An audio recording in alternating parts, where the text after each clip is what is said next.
We know him as the voice of the Cowboys and from his signature calls and tags, like this one. Goes the cheetah! Tyreek Hill, 10-5, pistols firing, touchdown Oklahoma State! 72 inbound to Nash. Or this. The clock is going to expire, and down goes Missouri!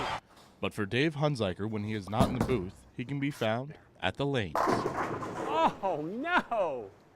Growing up in the small town of Cahokia, Missouri, Hunziker grew up watching the sport in its heyday of the 60s and 70s. During his youth, bowling was the king of all sports in the United States, and had the first $1 million athlete.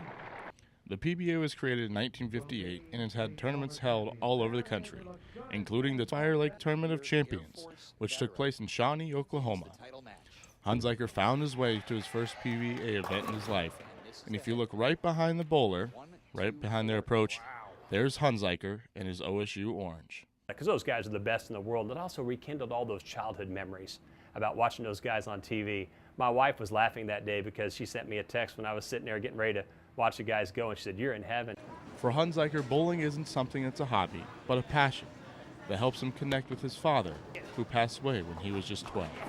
There's a certain smell when you walk into a bowling center. You can smell the oil and conditioner that has a very unique smell to it. And anytime I walk in here, it's like my dad and I are walking into that bowling center when I was a kid. Hunziker can be found at Frontier Lanes on Thursday nights, bowling in a league. And according to himself, he's been the best free agent on the market, bowling for 4 different teams in the last 5 weeks.